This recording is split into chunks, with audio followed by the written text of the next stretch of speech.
بیماری سے فوت نہ ہوتا، جو مالدار ہوتے ہیں تو کیا وہ بچ جاتے ہیں؟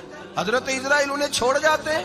او خدا کے بندے تو کیسی بات کر رہا ہے؟ آپ کی نئی نئی دوستی ہوتی ہے تو حالات اور ہوتے ہیں، تو 6 مہینے کے بعد حالات اور 6 سال کے بعد اور ہوتے ہیں، اور پھر جب وقت بیت جائے تو پھر معاملات۔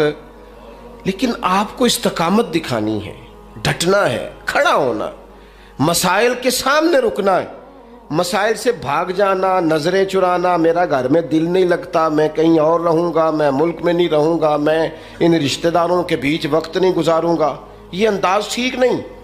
اسلام نے گوشہ نشینی کو ناپسند کیوں کیا ہے؟ رہبانیت کو ناپسند کیوں کیا ہے؟ سارا کچھ چھوڑ چھاڑ کے، حقوق چھوڑ کے تنہائی میں بیٹھنا، رہبانیت کو کیوں ناپسند کیا؟ لوگوں کے بیچ رہو، ان کی تکلیفوں پر صبر کرو، ان کی طرف سے آنے والے دکھوں کو برداشت کرو، اور میدان میں رہو اور ڈٹنا سیکھو، اور ان چیزوں کا خیال۔ آپ دیکھیں نا، قرآن مجید کا ایک مقام ایسا ہے جس میں اللہ تعالیٰ نے نا حضور کو گنجائش دے دی، یعنی ہمیں اگر گنجائش مل جائے، کرو چاہے نہ کرو، تو فٹافٹ لوگ گنجائش پہ عمل نہیں کرتے۔ بھائی نفل چاہے بیٹھ کے پڑھ لو، چاہے بیٹھ کے پڑھنا تھا نا تو سارے بیٹھ کے ہی پڑھتے ہیں، اللہ ماشاء اللہ تھوڑوں کو چھوڑ کے۔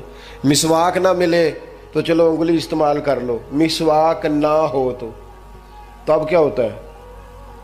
زیادہ تر انگلی استعمال کر لیتے ہیں۔ ہم گنجائش پہ جلدی عمل کرتے ہیں، لیکن حضرت عائشہ صدیقہ رضی اللہ تعالیٰ عنہ فرماتی ہیں کہ اگر امت کے حق میں احکام لینے کی باری آتی تھی تو حضور آسانی کو پسند کرتے تھے۔ آپ کی توجہ ہے میری بات پر؟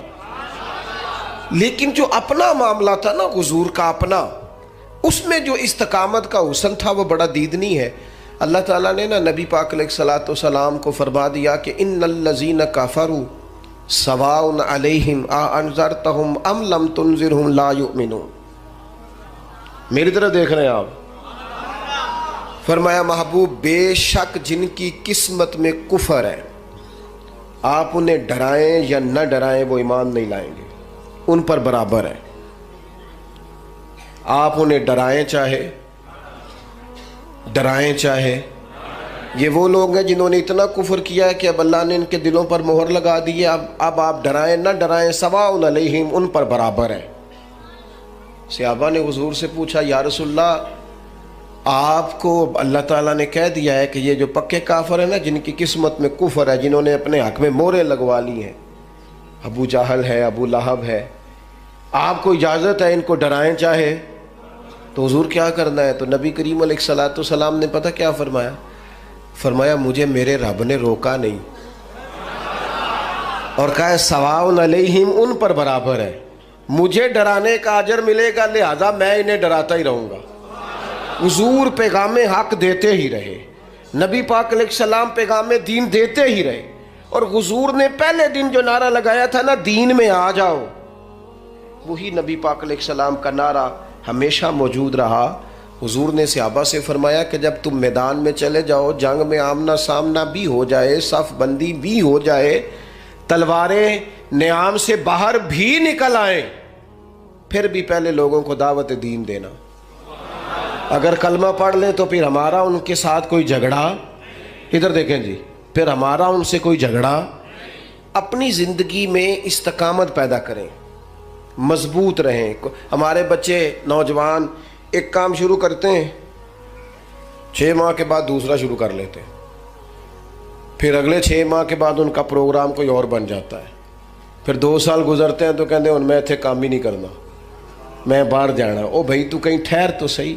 اگر بندہ استقامت سے کرے نا، میرے ابا جی کہا کرتے تھے او وٹا بھی کلے پیار ہوئے تو پارا ہو جاتا ہے، اور شرط یہ ہے کہ کہیں ٹھہرے تو صحیح نا، اس کے ساتھ بھی مٹی آ کے تھوڑی تھوڑی لگ جاتی۔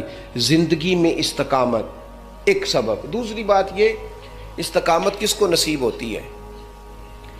جو بندہ بردبار ہو، حلیم الطبع ہو، جلد بازی نہ ہو طبیعت میں، کوئی ٹھہراؤ، کوئی سکون ہو۔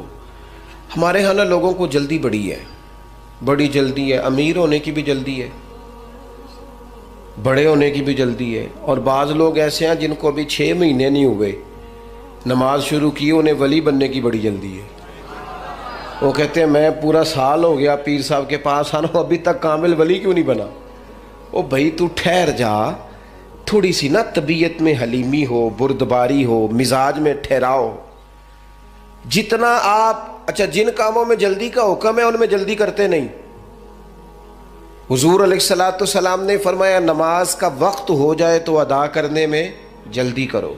کسی کا قرض دینا ہو، پیسے میسر آ جائیں تو ادا کرنے میں جلدی کرو. نبی پاک علیہ الصلوۃ والسلام نے فرمایا بچی اور بچے کا مناسب رشتہ مل جائے تو پھر شادی کرنے میں جلدی کرو. اور چوتھے نمبر پہ فرمایا اگر کسی کا انتقال ہو جائے تو اسے دفن کرنے میں یہاں جلدی کا حکم ہے. باقی حلیمی، بردباری، ٹھہراؤ، قرار. اگر آپ جلد بازی کریں گے نا تو آپ تلخ بھی ہو جائیں گے، بے قرار بھی ہو جائیں گے، بے سکون بھی ہو جائیں گے. اور جلد باز آدمی کا وقار بھی خراب ہوتا ہے، محسوس ہوتا ہے کہ یار یہ بندہ کدھر نکل گیا. جلد باز نہ بنے، حلیمی، ٹھہراؤ، سکون، اطمینان زندگی میں پیدا کریں. کچھ چیزیں ایسی ہیں جو صرف وقت کے ساتھ ٹھیک ہوتی ہیں، صرف ٹائم گزرنے سے ٹھیک ہوتی ہیں. کچھ لوگ ایسے ہوتے ہیں جن کا ذہن صرف وقت کے ساتھ آپ کے حق میں تبدیل ہوگا. آج آپ جتنی مرضی دلیلیں دیں گے وہ نہیں سمجھیں گے، آپ جتنا مرضی ان کو قائل کریں گے نہیں سمجھیں گے، لیکن ایک وقت آئے گا کہ آپ کو کہنا ہی نہیں پڑے گا. ان کی سمجھ میں بات. کچھ لوگ ایسے تھے جنہیں حضور نے شروع اعلان نبوت میں کہا تھا کلمہ پڑھ لو، لیکن ان کی آنکھیں فتح مکہ پہ جا کے کھلیں تو الحمدللہ ٹھیک ہو گیا. آ جائے میرے عزیز اپنی زندگی